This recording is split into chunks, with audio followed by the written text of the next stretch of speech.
mensahe po niyang kanta ay mula umaga hanggang gabi, hanggang sa paglipas ng ating buhay ay nawa po yung mensahe ng buhay natin ay ang pag-ibig natin sa Panginoon po. Sana po mag-bless po kayo.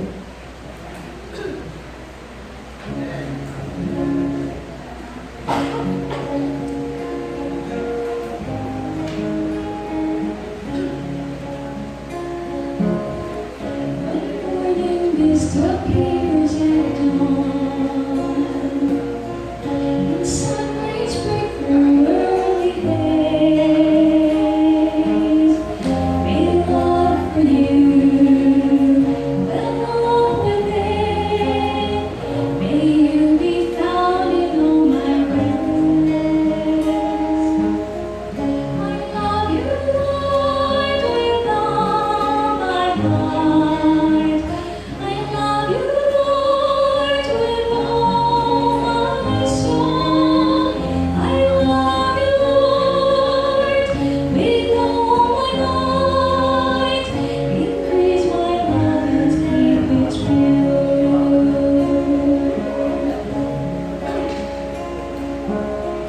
When noonday sun shines forth His strength, and duties ring out their demand, may love for you well up within, that I may follow your command.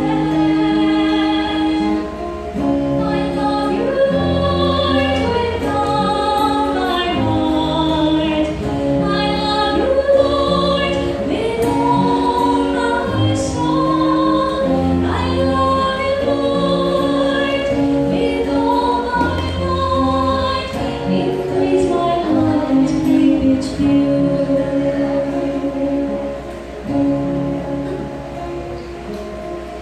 When sin has set his starry sky, and I lie down to rest and sleep, may love for you well up within, as I trust you my soul to keep. I love you, Lord, with all my heart. I love you, Lord, with all my soul. I love you, Lord, with all my might. Increase my love and keep it pure. Increase my love and keep it pure. I love you, Lord, with all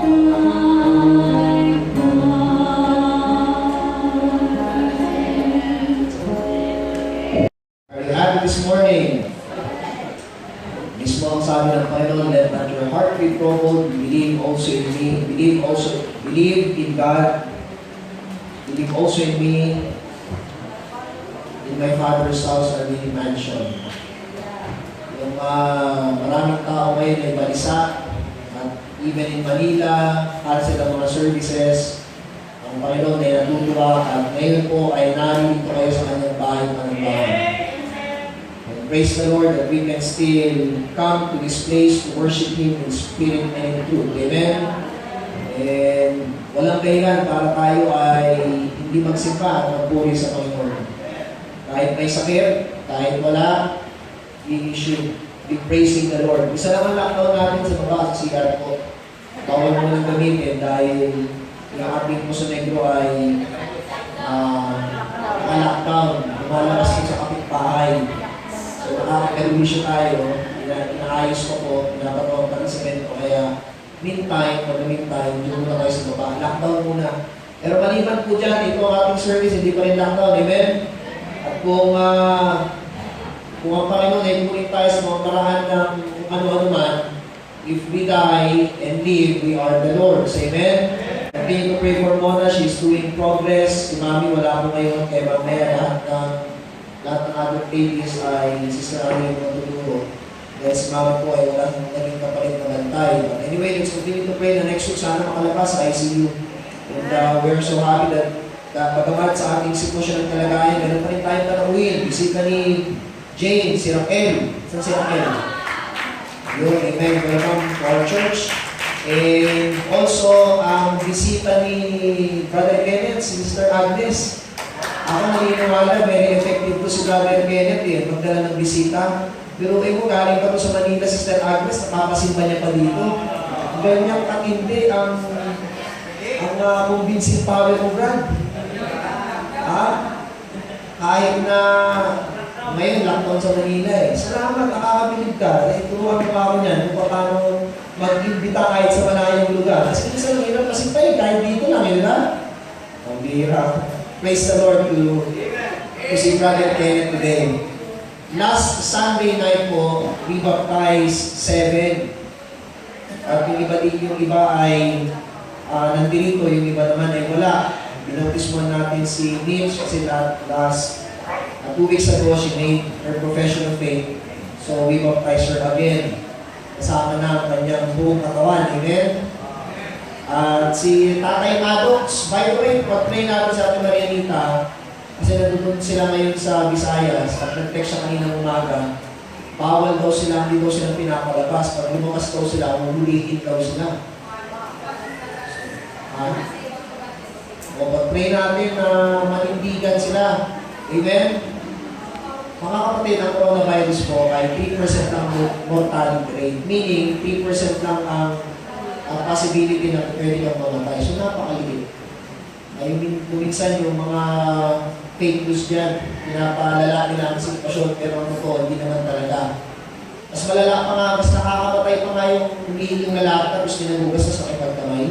Mas nakakamatay yun. Nakakamatay sa inis. Si Tatay Maddox po, nabautis mo ang last week. Si Brother BJ, Aaron, si Denise, at ganun din si Teya, yung girlfriend ni Mark. Pray natin na itong mga ito ay pasimula ng kanilang pananampalataya ay maalagaan. Salamat sa Panginoon sa patuloy niyang pagkilos at paggawa sa ating iglesia. Are you happy this morning? Perplex ba kayo sa nangyayari sa ating mundo? Kung ikaw ay maraming alalahanin, mga kapatid, salamat na lang, this world is not our home. Yung ating glory ay dun sa langit. At ano man ang mangyayari sa lupang ito, nako, mamaya po, do not miss the preaching of Pastor Ed. He'll be preaching about the rapture. Mas matakot ka doon kasi pag ikaw naiwan, sa'yo na to, pati lahat ng sakyan, sa'yo na rin itong building. Ang lahat na, sa'yo na, ha? Bilhin natin yan, pag nag-rapture, sa'yo na yung lahat, but there will come a great tribulation where pambira, men will seek death, but they will not find it.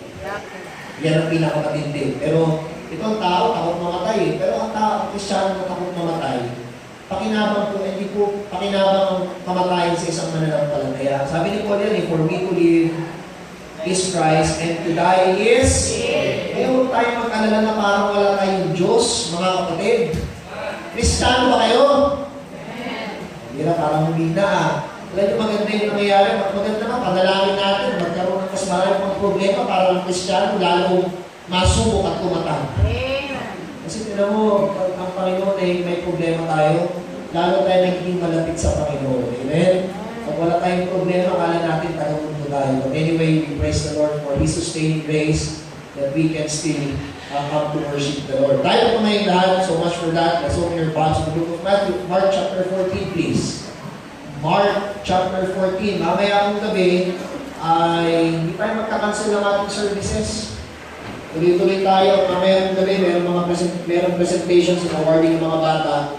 So please be part of that. And that is during our service tonight, after our discipleship, of course.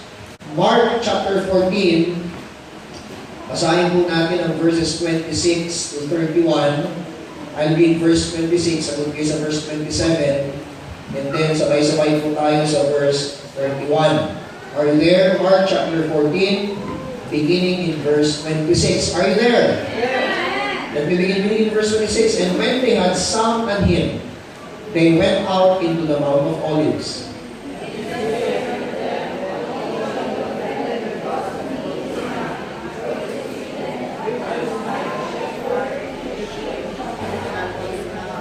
But after that I am risen, I will go before you into Galilee.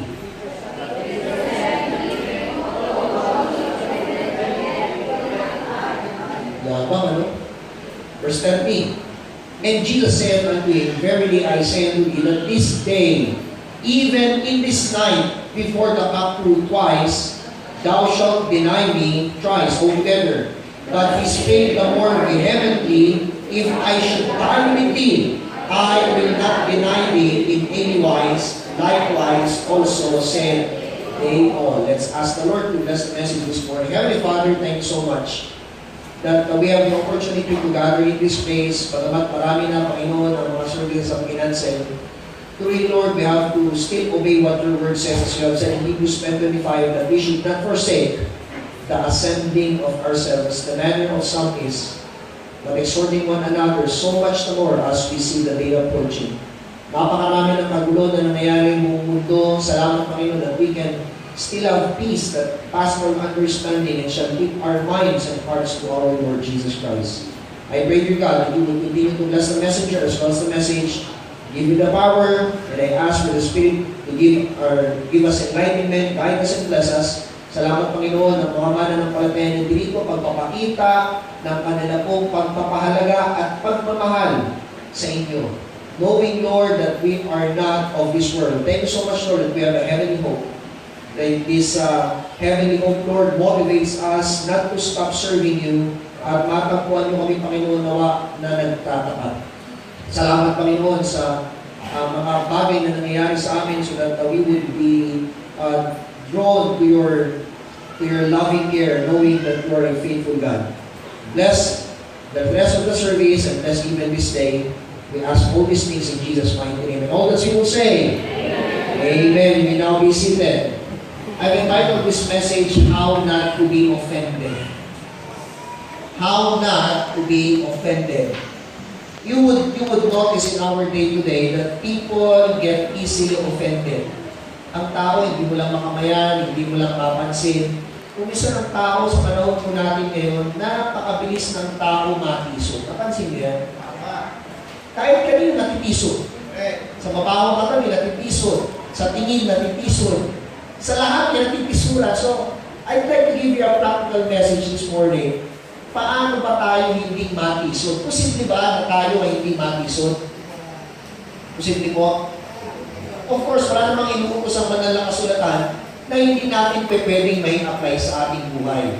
And you know, the reason why sometimes people get offended, alam nyo, ang dami pong dahilan, maraming dahilan, and I can give you a lot of reasons why people get offended, but the message today is not focused on the things na na-offend tayo, but you know, mag-ingat po tayo kung tayo na-offend. Kasi ang pagiging offended po ay nagdadala ng tinatawag na bitter spirit sa sarili mo at din sa iba. Kaya po sa Matthew chapter 24. Just for the sake of introduction, Matthew chapter 24, before we expound our text that we have read. Ang sabi po ng Matthew 24 verse 10, and then shall many be offended, and shall betray one another, and shall hate one another. Yan, ang tao natisod, bebetray niya ang kanyang kinatisuran, and he will start to hate the person who he was offended. So, maging maingat po tayo sapagkat the reason why people stop coming to church, the reason why they do not want to attend church, because they are offended. At alam niyo, lahat po tayo ay prone ma-offend, mga kapatid. And the problem in this text that we have read, in our text in Mark chapter 14, that Christ's disciple was not able to manage and handle their offenses. Because at the end, tingnan niyo po, in Mark chapter 14, mismo ang Panginoon na nagsabi that all of them will be offended. Pero pansinin niyo po, ang sabi ni Peter sa verse 29, lahat matitisod, pero ako hindi. Di ba? Mayabang siya. Pero at the end, during Christ's arrest, tingnan niyo po nangyari sa kanila in verse 15. Tingnan niyo sabi ng Bible. When Christ was arrested, go back to Mark 14:15. And they all forsook him and what? See that? They were not able to handle offenses. And listen to this, pag tayo po hindi natin alam i-handle yung ating mga pagkakatisod, mga kapatid, mag-iiwan ka din. Kaya maraming tao nang iiwan dahil hindi makaget over sa sakit. Wala tayo na emotions, mga kapatid. Kaya maraming mga marriages hindi na talaga may pagkaayos sapagkat they can't get over doon sa kanilang hurts, main wounds. Hello? Kaya ano kung ginawa nila? They forsook the Lord. Did you imagine this? Now, did you know that not to be offended is a command? Pag-aaralan niyo po ang banal na kasulatan, ang Bible nakakatisod. Ang salita, kung paano magsalita ang Panginoon, nakakatisod po. Kaya nga po, ang hindi pagiging patitisuin ay utos. Go to John chapter 16. I'll show you. Talagang pag-Kristiyano ka, biruin mo, may coronavirus na, ang RMC nag-text sa akin kanina umaga, sabi niya, code red. Ibig sabihin, ano na, red alert, di ba? Yung matagal ng red alert, yung mga merong red alert dyan na ladies, di ba? May red alert din kayo, pero you know, this world is not our home. Kung mamamatay ka, amen? Pero mag-ingat dapat tayo. Amen? Tinayin mo ni John chapter 16, binuhin mo, may virus na, may simba pa rin. Nakakatisod yan, di ba? Ano ba yun? Bisa sa bahay na lang, may simba pa. Eh, talagang sa mundo ito, pag ikaw ay susunod sa Biblia, talagang matitisod ka pag hindi tama ang puso mo. John chapter 16, verse 1. Tinayin mo sa amin ng Bible, these things have I spoken unto you that ye should not be offended. Now, alam po natin ang chapter 16, going back to chapter 15, verse 18, sinabi na ng Panginoon, the world will hate you, and the world will hate you without a cause. Diba? Christ was already telling to His disciples, ang mundo, pamuhuyan kayo, you shall be hated. People will mock you, people will scorn you, but listen to this, my friend. In John 16, verse 1, sinabi ko ito sa inyo, para kayo ay hindi matisod. Ang Panginoon po minsan madalas masakit yung kanyang utos eh. Could you imagine it when Abraham to kill his own son, whom he loved, the Bible says? Kung minsan yung utos ng Lord, it seems absurd, it seems illogical, it seems, Panginoon, parang it seems contradicting to what your word says. But listen, God does not need an explanation. He wants your obedience. Kaya pag tayo makikisurin, mga kapatid, maniwala ka. Ang Panginoon masakit magsalita. Nung ang Panginoon, nung isang disipulo po, gustong sumunod sa Kanya. At ang sabi niya, Panginoon, susunod ako sa iyo kahit saan ka magpunta. Anong sabi ng Panginoon? O sige, hayaan mo yung patay. Inibig niya yung kanyang patay. Grabe naman, namatay na, wala pang simpatya. Masakit yun, di ba? Yung isang gustong sumunod sa Kanya, Panginoon, susunod ako sa iyo, pero magpaalam muna ako kay tatay. Anong sabi niya? Mas mahal mo yung tatay mo, duman lang.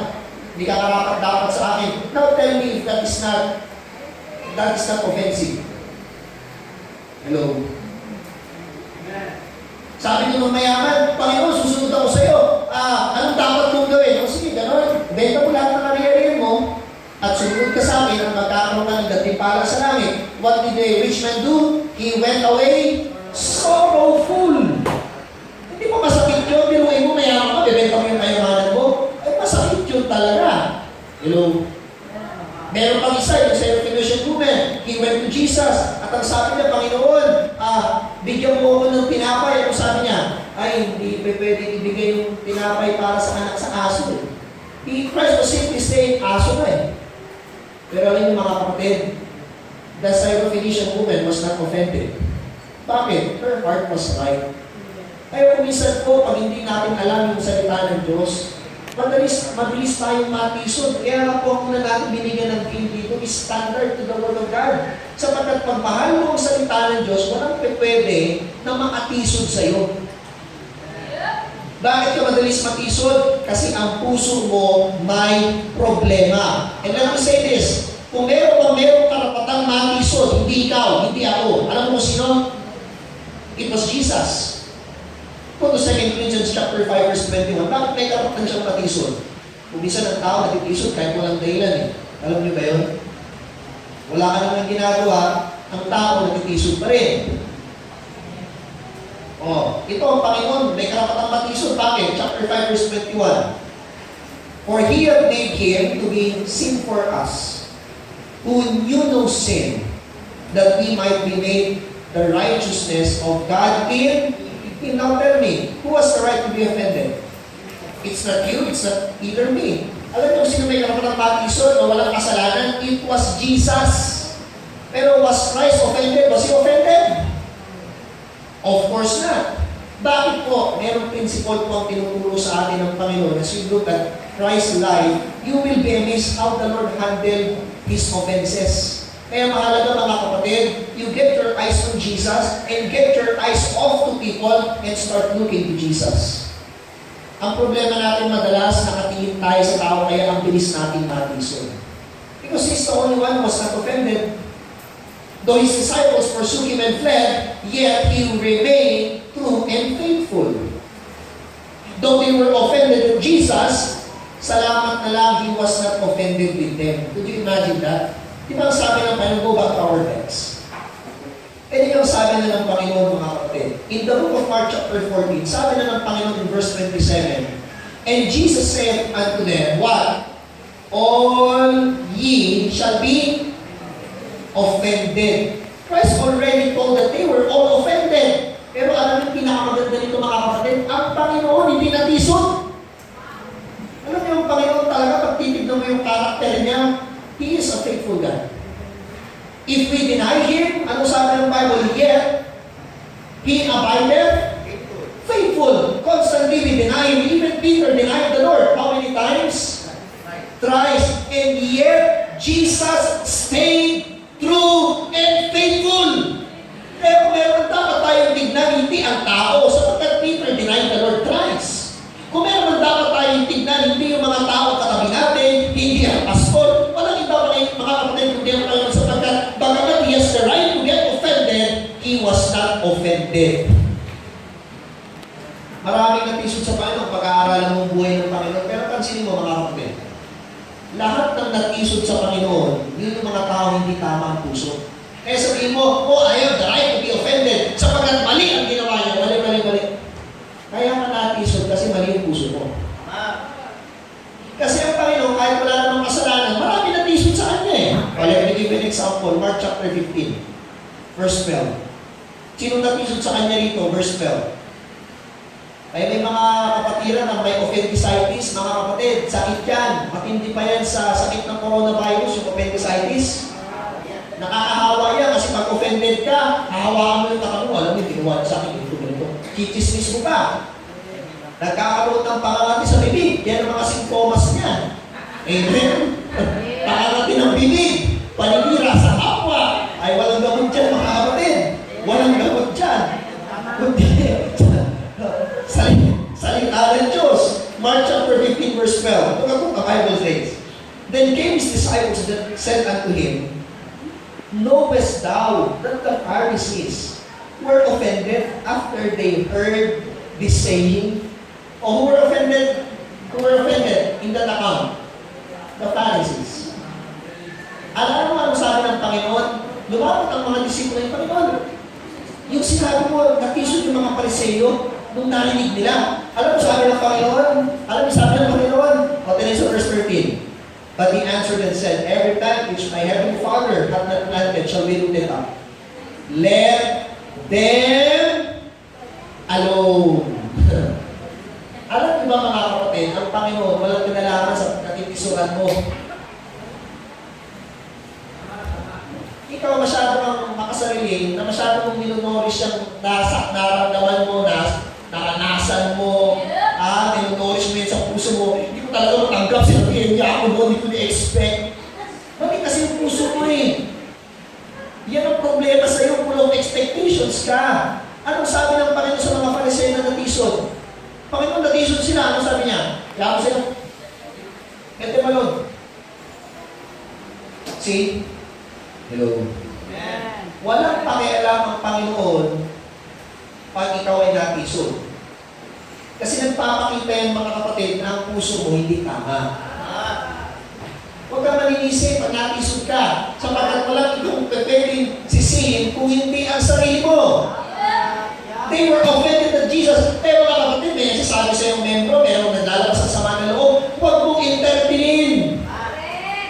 Bakit? Pag in-entertain mo yan, mahahawa ka dyan. Anong dapat mong gawin sa mga taong offended? Let them alone. O, matiso na ata kayo.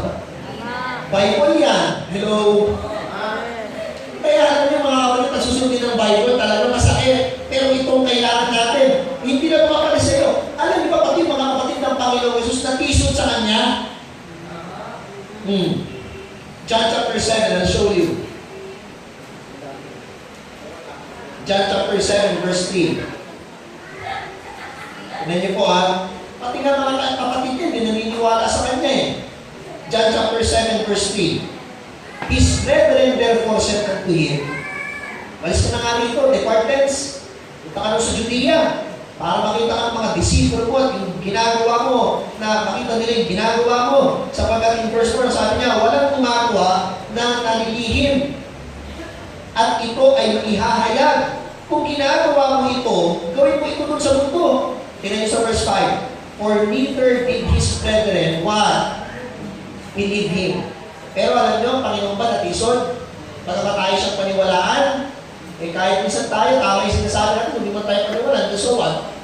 They will be accountable. Pero bakit pansin mo ang Panginoon? Bakit yung mga kapatid niya, ang Panginoon may kapatid eh. Kaya nga po, maling doktrina na si Mary na natiling virgin because Christ had brethren. In fact, there's an account in the Bible na even sa kanyang pamilya, wala siyang oras. Di ba sabi ng Bible, Jesus, your family is standing without. Gusto ka nilang makausap. Alam mo sagot ng Panginoon? Who are my mother and my brethren? They that hear the word of God are my mother and my brethren. Sakit, di ba? Hello. Kaya kung pag-aaralan ng mga kapatid ang banal na kasulatan, ay talagang, sa totoo lang po, this is an hard saying. Let me give you an example, one more example before we expand our text. Go to John chapter 6. Para din na tayo kumain dyan. John chapter 6, verse 16. Ito, nag-preach na ng Panginoon ng patindi dito. O, tinan mo nangyari sa kanila. Many therefore his disciples, when they had heard this, said, this is an hard saying, who can hear it? When Jesus knew in himself that his disciples murmured at it, he said unto them, does this offend you? Natisod pa kayo? See, because Christ already knew that they were offended, bakit po ang salita ng Diyos, mga kapatid, masakit? Lalo na pag hindi tama ang puso ko. Ano, pagkawarin ko siya, hindi ko na kakalimutan ko na yung ginawa niya. Mga kapatid, ang pagpapatawag ay pagsunod sa salita ng Diyos. Regardless of what you feel, regardless of what happened to you, maybe you were abused or physically, verbally, ano man ang ginawa niya sa iyo, mga kapatid, still it is a command in the Bible that you have to forgive. Amen. O ngayon, lalabas siya kung sino mas mahal mo. Salita ng Diyos o sarili mo. Because if you love the Word of God, you will obey what His Word says. Regardless of what you feel. I remember one time, hindi ko na sabihin kung anong gender ng tao nito, sabi niya, pwede ba kita makausap sir? Kasi ito may kausap tayo. Pambira, naglalabas siya. Alam mo, ayaw na itong pakinggan, ayaw na itong makita.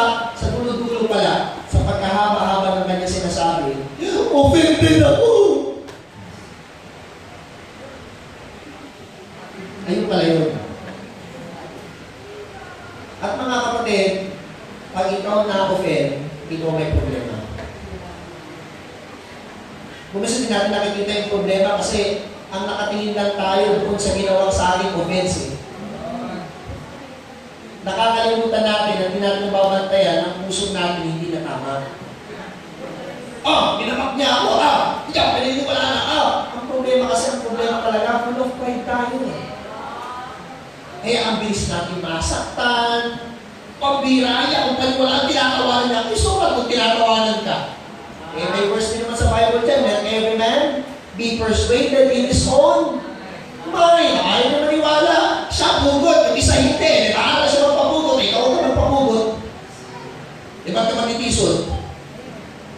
Hello? O ang tao, madalas matisod kasi nga, ang problema mga kapatid, anong sabi ng Psalm? Great peace have they which love thy law, and nothing shall offend you. Ba't ka natitisod? Ang problema, walang salita ng Diyos nakatanim sa puso mo. Kaya pag ang tao, kahit lang, nagagalit pa yan. Ano ba yun, mga pera mo? 10% lang yun, wala pang giving doon. Amen? Kaya pag natisod sa salita ng Diyos, mga kapatid, nagpapakita yan, hindi ka ligtas.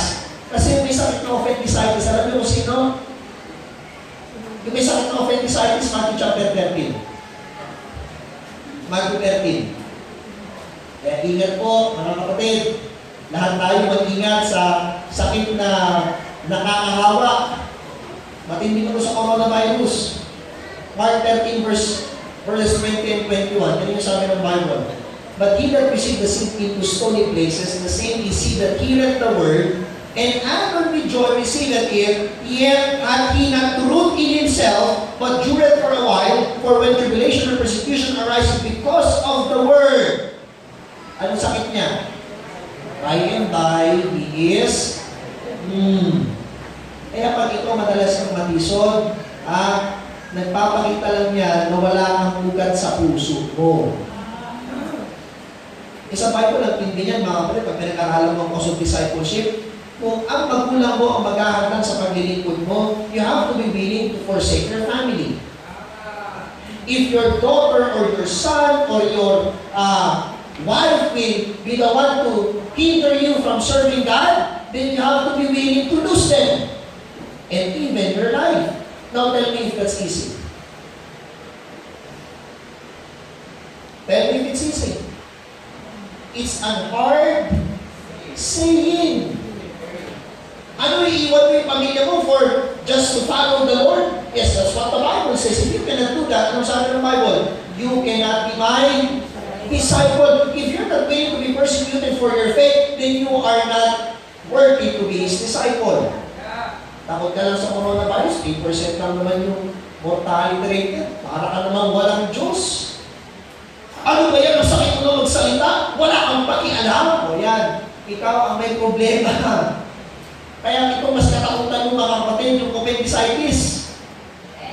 Ngayon, baka ano ba yung tayo din offend? Go back to our text. Handa na kayo? Gusto ko hindi matisod.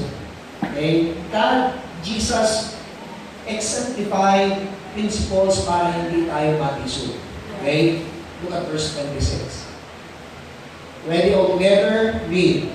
And when they had sung an hymn, they went out into the Mount of Olives. Number one is this. Para hindi ka matisod, you would see here Christ was singing. Amen? Very simple. He is singing. Alam niyo po, these are the facts in this account. This was the saddest night. And could you imagine, he was singing on his saddest night. This was about to ito po before he was arrested. This was the time that his disciples were about to pursue him. This was his most saddest night, but you see here, he was singing. This was Satan's night. This was the darkest night. Diba, ang namin account, sabi ng Panginoon, ito yung hour ni Satanas. Correct? This was his hour. And this was the most discouraging night. And yet what you would find Jesus, he was singing. Alam niyo, may connection yan mga kapatid, yung pag-awit. Kaya minsan hindi natin makuha na maging masaya sa Panginoon sapagkat walang puso natin ang awitin. You want to help yourself from being offended, then keep singing. Keep your heart, letter A is this, keep your heart happy in God. Sapagkat ang awitin po, it lifts our spirits up. Ano ba yung mga pinakikinggan ng mga tao offended? Ano mga pinakikinggan yan? Di ko kaya tanggapin. Malumang awitin rin eh. Ano mga kinakanta? Di ko kaya. O kaya talaga hindi nila makaya. Di ba ang broken hearted, ano pinakikinggan? Ano? pusong bato, ano pa? Ayaw magpalata, binaliwala, imali, o yan, anong dalag nyo, magsisi ka na. Kaya ka magkilis-malisod eh. Pero may mga tao mahilig sa perdiso. Pag pinagsabi ko, tumakanta ka niya, nakaindaw ko lang eh. Galit pa. Ganun pa yan. Keep your heart happy in the Lord. Did you know that when you sing, you are saying to the Lord, you bring your burdens to God, and you sing praises to Him? Ang taong burden, hindi makaawit yan. Ang taong offended, pansinin mo, kahit anong gusto niyang umawit, hindi makaawit. And then you see Paul and Silas, ito yung example, Acts chapter 16. Ito, nakita nila, alam nyo, ito example talaga ng Panginoon eh. On his most saddest night, he kept his heart happy. Ganito yan, di ba? Acts 16 verses 23 and 25. Anong sabi ng Bible? And when they had laid many stripes upon them, kung imagine, pinagpapalo sila, hindi lang sila pinagpapalo, they were cast into prison, kinulong pa, charging the jailer to keep them safely, who, having received such a charge, thrust them into the inner prison and made their feet fast in the stocks. Could you imagine, pinagpapalong na, kinulong pa, doon pa sa pinakaloob-looban, at kinadela pa. Pero alam nyo, what they did do? What did they do? Verse 25, and at midnight. Amen? Paul and Silas prayed and sang praises unto God, and the prisoners heard them. You know what? If your hearts are burdened, may malungkot ka, may problema ka, you sing praises to the Lord still, like what Paul and Silas did. Ang problema natin minsan, kung may problema tayo, imbis na inaawit natin, kung ano pinakikinggan natin.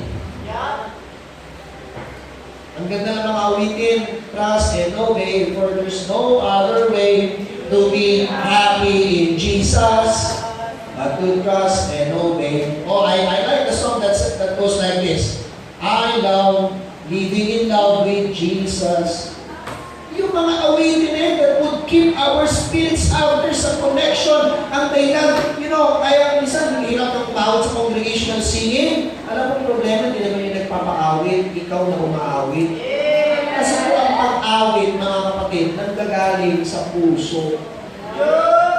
Na nagdadala ng paggalaw ng ating puso. We understand me? Subukan mong paawitin ang taong discouraged. Subukan mong paawitin ang taong offended, di makaawit yan. Hello. Ephesians chapter 5 verse 18. Alam niyo ba ang pag-awit, pagpapakita yan na filled ka ng Holy Spirit? Ephesians chapter 5 verse 18. And be not drunk with wine wherein is excess, but be filled with the Spirit, speaking to yourselves in psalms and hymns and spiritual songs, singing and making melody in your heart to the Lord. Amen? Anong sabi dyan? Giving thanks always for all things. Listen, spiritual people.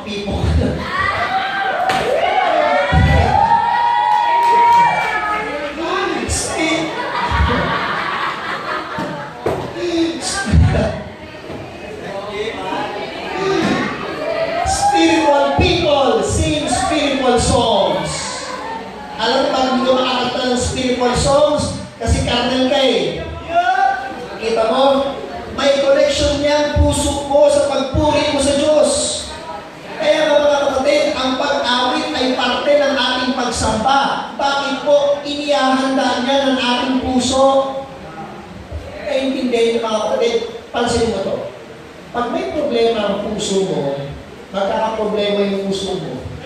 Pansinin niyo, ulit tayo yan eh. Tuwata ka nga! Luwang mo. Galing pa yan. Pag ang puso ay may problema, nakikita yan sa puso, pero may tao offended. Humahaba. Kumakapal. O kaya, Joy, magpatawad ka na, ha? Sobrang kapal na yan.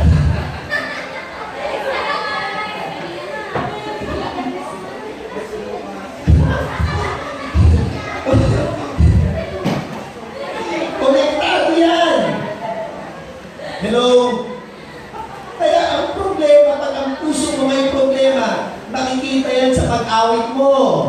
Hindi ka makapag-awit, hindi ka makapagpuri. Anong ginagaya mo magpupuri? Di ba yung bibig? Singing to yourselves in psalm and hymn. O isa pa, Colossians chapter 3 verse 16. Eh ang Panginoon binatisod eh. Bakit? He keeps singing though. On his son's night, you would find him, he was singing. Colossians 3:16, let the word of Christ dwell in you richly, in all wisdom, teaching and admonishing one another in psalm, in hymns, and spiritual songs, singing with grace in your hearts to the Lord. You know the reason why we are having a hard time saying? Because our heart is not right. Hindi nanggagaling yung ating pag-awit sa puso. Have you experienced singing from the heart? Talagang ganyan pa man. Minsan, pag feel na feel mo yung awit, di ba? Minsan, pag mag-isa ako sa office, pag meron akong nagustuhan na kanta, ako takay ko, gaganyan ako yun. Di ba? That's worship. Ano yun? Ako nagtibiro. Bakit? Kasi nanggagaling yung awit sa puso, di ba? May mga tayo sa umaawit ka. Oh, Diyos, yung gano'n. Wala sa puso. Pag umawit ka pa, talagang yung kilay mo, parang yung mga kumakanta dyan na sa karaoke, di ba? Kahit sintunahan, talagang feel na feel. Bakit? Manifestation ng puso nila yun eh. O ikaw, ang manifestation ng puso mo? Bitterness? Hindi ka tagaw sabihin ako ng ganyan. O, yung problema mo, puso mo. Bantayan. Kasi resulta lang po yan ng ating kondisyon ng puso natin. Ano sabi ng Hebrews chapter 13? Isa pang verse. Hebrews 13. Kasama po sa ating pagsamba eh. Hebrews 13 verse 15 to 16. Alam niyo bakit may awit sa church service natin? Para pag nakinig ka ng preaching, hindi ka makisod. Kailan mo yung mga hindi kasama sa hindi nakakakanta, yung puso hindi nahanda. Napansin niyo yun? O kaya minsan, sakit naman nun. Bakit? Hindi na ihanda yung puso. Hello? Eh, mapagod kayo mga umarte ng on time. Oh, Hebrews 13 verse 15. By Him, therefore, let us offer the sacrifice of praise to God continually. That is the fruit of our lips, giving thanks to His name. And by the way, listen to this. Alam mo why Jesus keeps singing? Because the best medicine to our problems is a happy heart. Huwag tayo matisod mga kapatid. Because the Bible says in the book of Proverbs, a merry heart doeth good like a medicine. Kasi alam niyo mga kapatid, pag tayo offended tayo, tinuro ko noong Friday, nakakabawas na nakakatuyo. Proverbs chapter 8, hindi nyo ha? Yung mga taong offended, walang glory yan pag tinignan mo. Proverbs chapter 18, sorry. Proverbs 18 verse 13, hindi nyo po sabi ng Bible. Proverbs chapter 18 verse 14. Nandiyan na kayo? Look at your Bible. Ano sabi ng Bible? Ready, read. The spirit of a man will sustain his infirmity, but a wounded spirit who can bear. Sino makakapag-bear sa taong tisod? Wala. Wala ang taong tisod, mga kapatid, hindi mo kakayanin yan. Isa pa, chapter 15 verse 17. Chapter 15 verse 17. Better is little with fear of the Lord. Better is a dinner of herbs where love is, than a stalled ox and hatred their way. Hindi ka makaawit, nahihirapan ka magpuri, nahihirapan ka mag-praise the Lord. Ayaw kong mag-amen, hindi ka makapag-amen. Bakit? Ang problema, ang puso eh. What did Jesus do before He was arrested, before He was betrayed, before He was forsaken by His people whom He loved? He kept His heart happy in God. How's your heart? Do you sing? How often do you sing? Baka din sa cellphone mo, may mga worldly song ka pa. Konektado yan sa paglago mo spiritual, kaya ka mabilis masaktan eh. Kasi kung ano-ano pinakikinggan mo. Versace on the floor. Pasto siya kanta na yan. Wala na ako siya alam sa mga worldly song. tala, mga kung ano-ano mga pinakatutugtog ninyo, mga kapatid. Dapat hindi mo pinakakinggan yung mga word song yung tenga mo. Punuin mo yan ng pagka-spiritual na awitin para ikaw ay kumibay. Amen. That's how you keep your heart happy. Oh, are you happy? Baka kulang ka sa tira ng gospel song. Tumira ka mamaya. Pag-uwi mo. To be happy in Jesus, but to trust and obey. You sing. Secondly is this. And by the way, before we go to our second point, keep the joy of the Lord. Diba sabi na Nehemiah 8:10, the joy of the Lord is our strength. May awit dyan, the joy of the Lord is our strength. Ha, ha. The joy of the Lord is our strength. Ha, ha. And the chorus says, ha, ha, ha, ha, ha, ha, ha, ha, ha, ha, ha, ha, ha, ha. Ang taong masaya, mga kapatid, kaya ngumiti, pero taong isod, ngumiti ka nga. Wala, hindi ka makahirap. Pati yung pag-ngiti, hindi mo tinitipid mo, hindi mo makuha ngumiti. Hello? Ito letter B. Because Christ was not offended. He keeps singing, letter B is this. He kept his focus on God. Ito dapat natin gawin, mga kapatid. Since Christ was not offended, you keep your heart focused on Him. Kung minsan, kaya tayo madalas matisod sa iba, kasi hindi talaga tayo nakafocus sa Panginoon eh. Patandaan niyo po, kahit gano'ng katuwid ang tao, pwedeng bumagsak yan, pwedeng magkamali yan, pwedeng ma-stumble yan.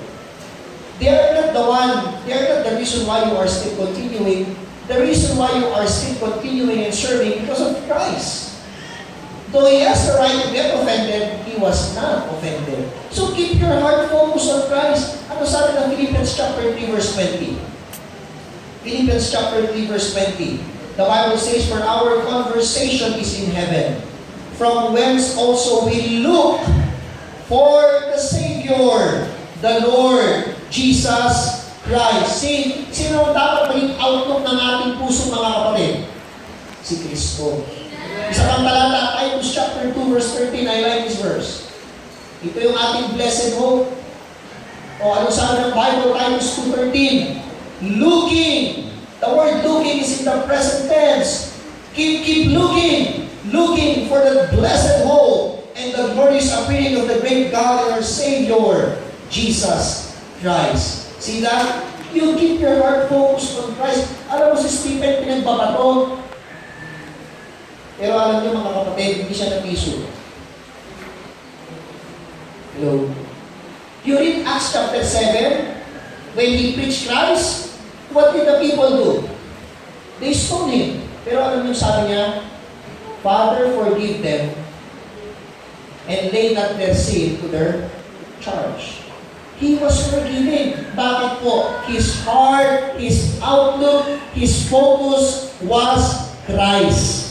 Mga kapatid, ang problema talaga, kaya tayo madalas talaga natisod kasi nakatingin tayo sa iba. Alam niyo po, pwede tayo hindi matisod sa tao pag tayo ay nakatuon sa Panginoon. You and I can always get offended with people, but there is no offense with Jesus. Ano man ang gawin mo ang Panginoon, hindi matitisod. I like what Matthew chapter 11 verse 6 tells us. Go there. Matthew chapter 11 verse 6.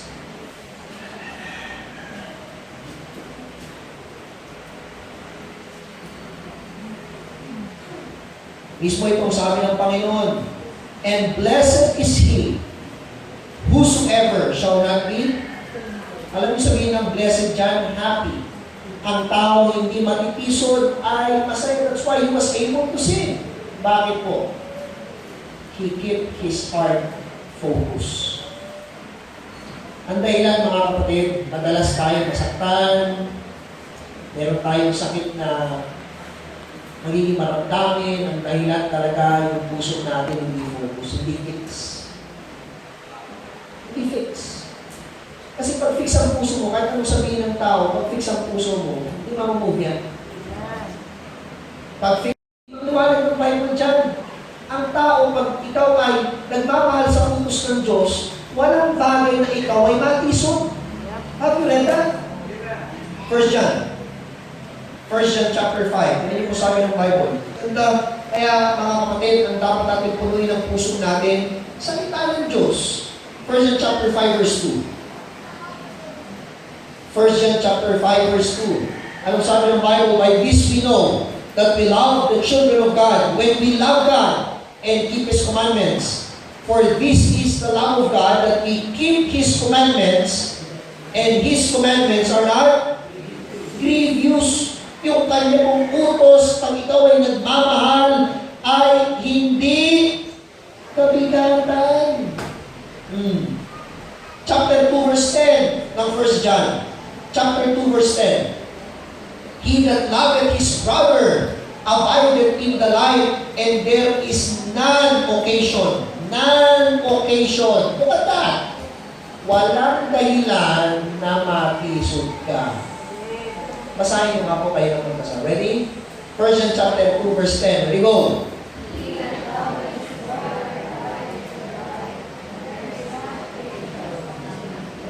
Alam nyo dahilan bakit ang tao nagtitisod? Hindi talaga umiibig. Kasi ang tao umiibig ng totoo, ano sabi ng Bible? There is none occasion of stumbling. Walang dahilan na ikaw ay matisod. Kaya ikaw natisod ka sa kapatid. Ang totoo lang, wala ka pa talagang magmamahal. Alam niyo ba yung come here, ang focus dapat natin, lalo iba, kundi ang Panginoon. Hindi ang kapwa. Example, hindi ka kinamayan, natakot na diri, ay! Coronavirus ka! Hindi ka kinamayan, natisod ka ngayon. Oh. Ang cute nga kanina, tayo na po yung magkawayan. Sabi lang, magkawayan. Ganda pala yung magkawayan.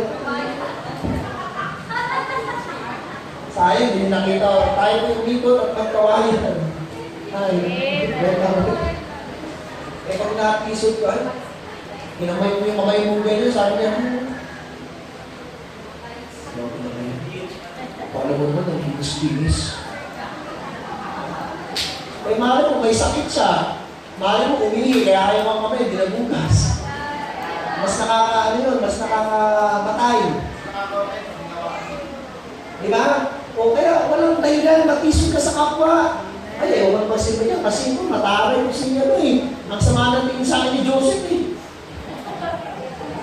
wala, kung may mamahal ka talaga, walang dahilan na matisod ka. O baka iba sa inyo, gusto kayo sa asawa ninyo, hindi nyo na, unconditional.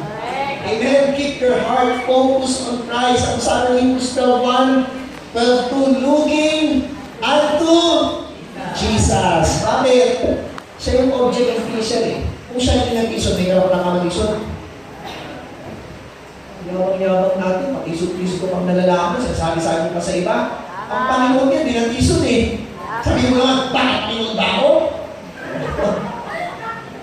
Hindi, inuutos sa tayo rin katulad ng Panginoon. Wala ka pa rin lusot. Let us see and last. Tignan niyo po sabi ng go back part next, Mark 14:26. Mark 14:26. One verse lang. Ulit mo next week. Ang sabi ng Bible, and when they had sung an hymn, they went out into the Mount of Olives. What is that? Jesus kept his heart, listen, worshiping. Ang pag-awit po ay part ng worship yan. Alam niyo mga kapatid, whenever we sing praises to the Lord, we are entering to His throne of grace. At maganda yung ugali ni Papa tuwing umaga.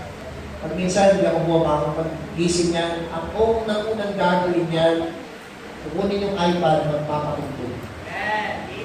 And then your spirits will be lifted up. Parang, kasi tuwing umaga, parang ayaw mong bumangon, parang ayaw mong mag-pray, ayaw mong binuisip na Kristiyano ka.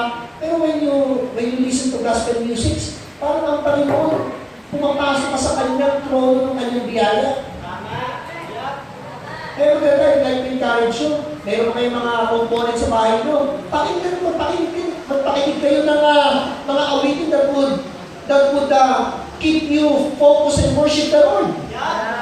One of my favorite songs is, He lives. I serve a risen Savior, He's in the world today. I know that He is free, whatever man may say in the chorus. He lives, Christ Jesus lives today, and He walks with me and talks with me along life's narrow way. He lives, salvation to impart. You ask me how I know He lives within my heart. Ang sarap sa pakiramdam when we start singing, we are coming into His presence. Yan po ginagawa ng awit. Ang ginagawa ng awit, tinadala niya tayo na imbis na mag-complain, magsamba at magpuri sa Panginoon. Number 1, how not to get offended, keep singing instead of complaining. Mga kapatid, are you guilty of this? Guilty ka ba na meron kang heart problem? Hindi ako makamupod.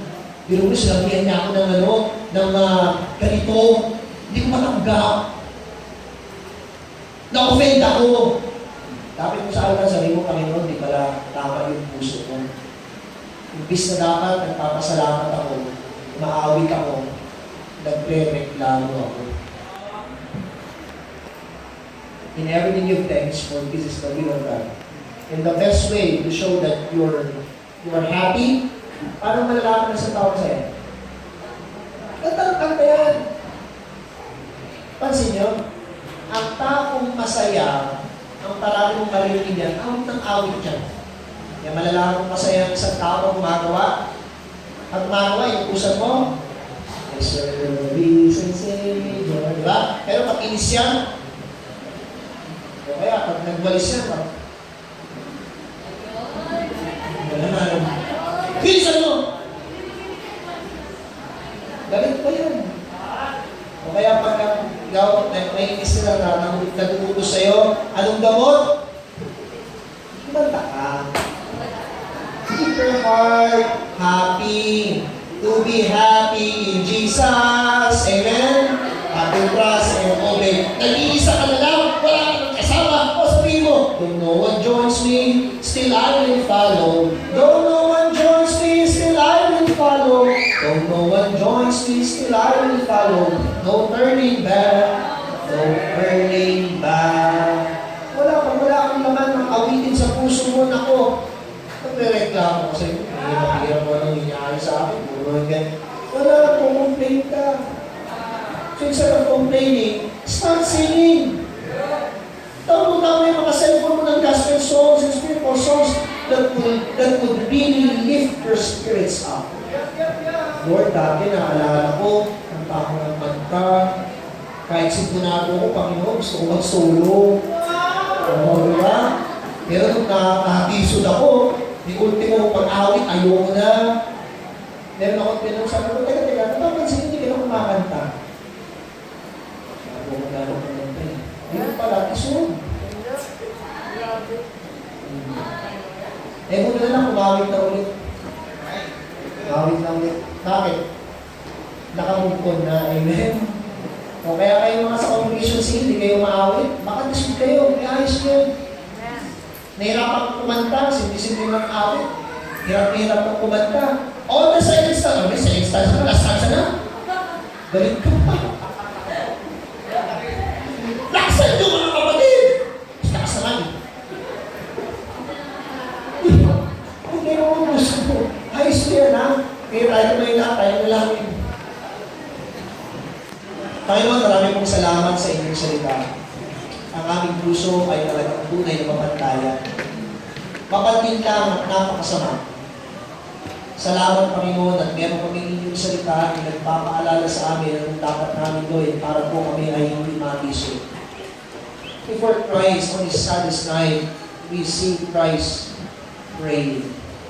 He was worshiping. He was thanking. And Lord, help us to have this kind of attitude that no matter what people may do to us, help us, Lord, to keep our hearts happy.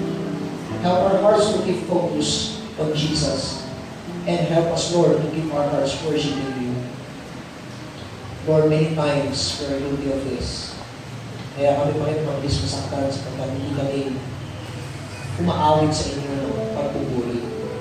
Sa oras po ito, nalaman ko as I read the invitation, ikaw Panginoon mag-usap sa bawat isa at patuloy bantayan ang aming mga pusong isipan. O Diyos, o ang pangalan ko Diyos, kasi ang invitation does never let you come in Jesus' name. Amen. Yes, the altar is now open. You need to come to the Lord. You need to ask for forgiveness. Maybe you were offended. Why you need to tarry? Set a gift this time and say, Lord, patawarin niyo po ako na hindi ko nabantayan ang puso ko. Inaamin ko talaga may problema. Ako may mali, Panginoon, hindi ako maaawit kasi yung puso ko may problema. Kaya